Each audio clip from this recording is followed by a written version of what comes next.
Bismillahirrahmanirrahim. Assalamualaikum warahmatullahi wabarakatuh. Baiklah, perkenalkan nama saya Rahman Mahmud Lubis dengan NIM 2120347. Baiklah, saya akan mencoba menjawab pertanyaan sosiologi UTS Sosiologi Pendidikan. Yang pertama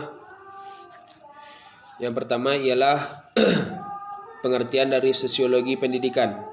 Sosiologi pendidikan ialah suatu kajian ilmu yang membahas tentang antara hubungan masyarakat dengan proses pendidikan, yang mana berupa pengetahuan dan pengajaran yang menyebabkan adanya perubahan sosial budaya di dalam masyarakat maupun dalam pendidikan. Yang kedua jelaskan tentang pola interaksi antara guru dan peserta didik baik di dalam kelas maupun di luar kelas. Baiklah, Jawabannya ialah pola interaksi dalam kelas dan luar kelas itu berhubungan dengan bagaimana seorang guru membuat atau merencanakan strategi pembelajaran, yang mana strategi pembelajaran tersebut dapat membuat kelas menjadi kondusif dan para peserta didik pun dapat kondusif dan aktif dalam proses pembelajaran nantinya di dalam kelas. Apabila proses pembelajarannya terjadi di luar kelas, maka guru atau tenaga pengajar membutuhkan strategi pembelajaran lainnya, yang mana strategi pembelajaran tersebut juga dapat membuat situasi itu menjadi kondusif dan para peserta didik mampu aktif dalam menanggapi pelajaran yang telah disampaikan oleh guru dia tersebut. Proses pembelajaran tersebut bisa dikatakan berhasil apabila adanya timbal balik atau respon balik dari peserta didik kepada gurunya, yang mana adanya perubahan dalam tingkah laku atau sifat dari seorang murid tersebut. Dan bukan hanya dari sifat dan tingkah laku murid tersebut, tetapi juga ada perubahan dalam pola pemikiran dari peserta didik tersebut. Selanjutnya pertanyaan nomor 3 yang mana ialah jelaskan aliran-aliran pola pendidikan menurut sosiologi pendidikan. Yang pertama ada aliran empiris, yang mana empiris ialah para ahli mengatakan bahwasanya peserta didik atau para pengajar mendapatkan pengetahuan berdasarkan indera mereka, baik itu di dalam lingkungan atau di luar lingkungan sekitar mereka, yang mana pada pola empiris ini yang menjadi patokan dalam ilmu pengetahuan ialah berdasarkan indera, panca indera, baik itu dari mata, baik itu dari telinga atau panca indera lainnya. Selanjutnya aliran nativisme. Aliran nativisme ialah berpendapat bahwasanya para peserta didik atau pengajar mendapatkan pengetahuan mereka berdasarkan keturunan atau sudah ada sejak lahir, yang mereka dapatkan sejak lahir, yang mana apabila mereka telah dapatkan sifat-sifat atau pengetahuan itu sejak lahir, maka lumayan susah atau sulit untuk mengubah sifat-sifat tersebut. Selanjutnya ada aliran konvergensi. Aliran tersebut ialah berpendapat bahwasanya bagaimana seseorang itu mendapatkan pengetahuan baik itu dari bakat atau dari keturunan, yang mana pengetahuan tersebut apabila dari bakat bisa diolah nantinya oleh para tenaga pendidik, dan apabila itu berdasarkan keturunan itu bisa diubah juga dengan cara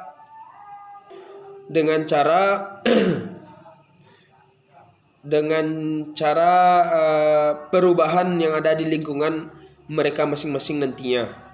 Selanjutnya nomor 4 ialah perbedaan pendekatan individu dengan pendekatan sosial.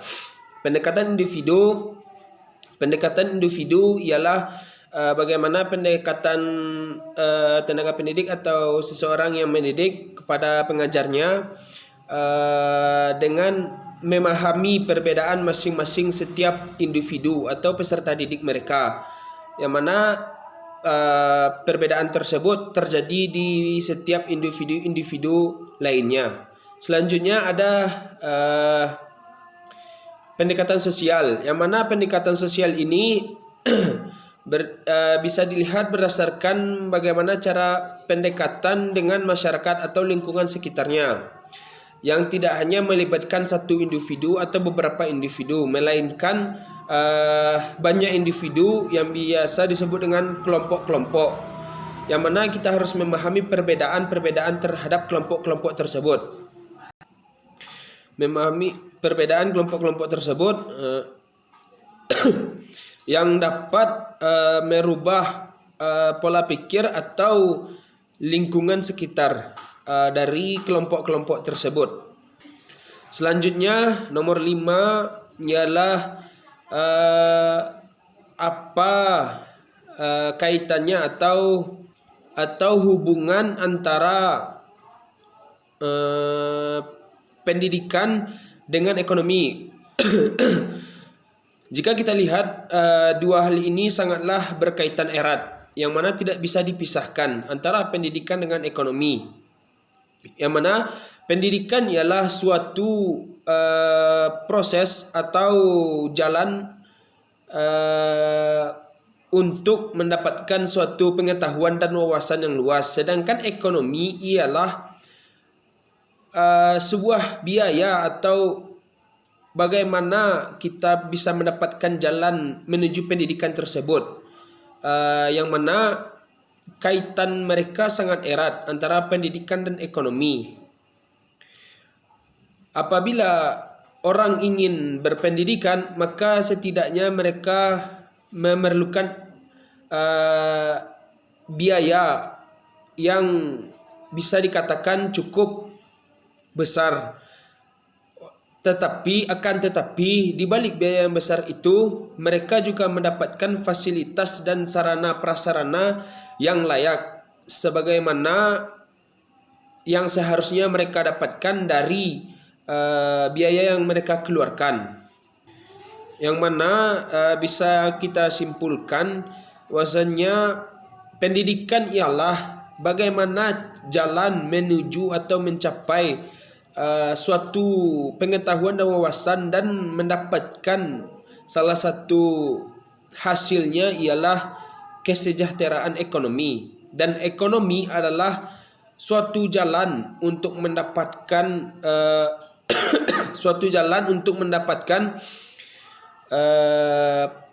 pengetahuan atau pendidikan tersebut, atau biaya untuk mendapatkan pendidikan tersebut, yang mana juga bertujuan pada ujungnya ialah mendapatkan kesejahteraan ekonomi berkat adanya pendidikan yang telah dijalani.